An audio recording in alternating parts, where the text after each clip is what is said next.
Ya baik, Assalamualaikum warahmatullahi wabarakatuh. Saya Amanda Khairani Rahman dengan NIM 253701111. Kali ini saya akan menjelaskan mata kuliah geografi mengenai materi tentang hubungan geografi dengan budaya terlebih dahulu. Jadi di sini itu geografi dan budaya memiliki hubungan yang sangat erat dan saling mempengaruhi. Berikut merupakan aspek hubungan berikut.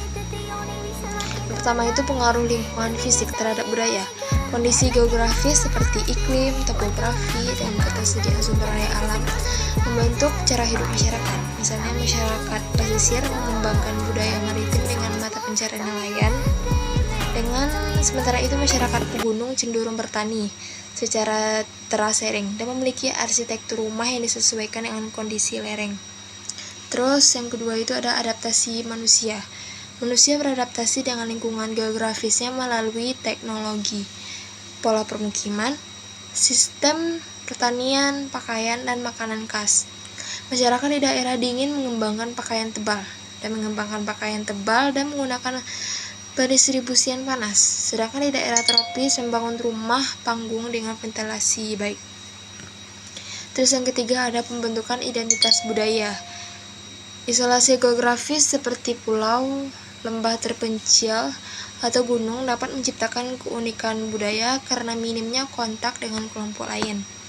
Ini menjelaskan mengapa Indonesia dengan ribuan pulau memiliki keragaman budaya yang sangat kaya. Terus yang kedua itu kita akan membahas tentang distribusi budaya. Distribusi budaya merujuk pada penyebaran unsur-unsur budaya di permukaan bumi yang dipengaruhi oleh beberapa faktor berikut. Pertama itu ada konsentrasi. Budaya tertentu terkonsentrasi di wilayah geografis tertentu seperti budaya Jawa yang dominan di Pulau Jawa. Terus yang kedua itu namanya dispersi. Penyebaran budaya ke berbagai wilayah melalui migrasi, perdagangan, atau kolonisasi. Terus yang ketiga ada namanya gradasi. Perubahan bertahap unsur budaya dari satu wilayah ke wilayah lain. Apa faktor penghambat distribusi?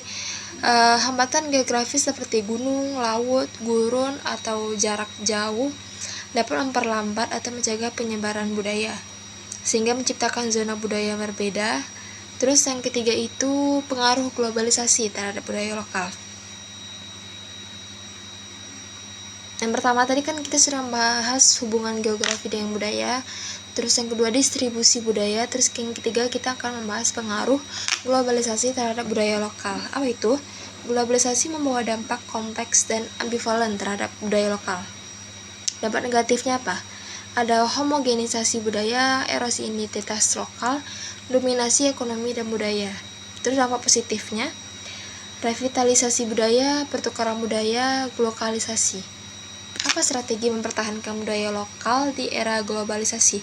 Yang pertama itu adalah pendidikan dan sosialisasi budaya kepada generasi muda, dokumentasi dan digitalisasi warisan budaya, kebijakan pemerintah yang melindungi dan mempromosikan budaya lokal, pengembangan industri kreatif berbasis budaya lokal, pemberdayaan komunitas lokal sebagai penjaga tradisi. Pada akhirnya, tantangan di era globalisasi ada bagaimana masyarakat dapat mengambil manfaat dari keterbukaan global sambil tetap mempertahankan dan mengembangkan identitas budaya lokal mereka secara dinamis. Baik, sekian penjelasan dari saya, semoga mengerti. Wassalamualaikum warahmatullahi wabarakatuh.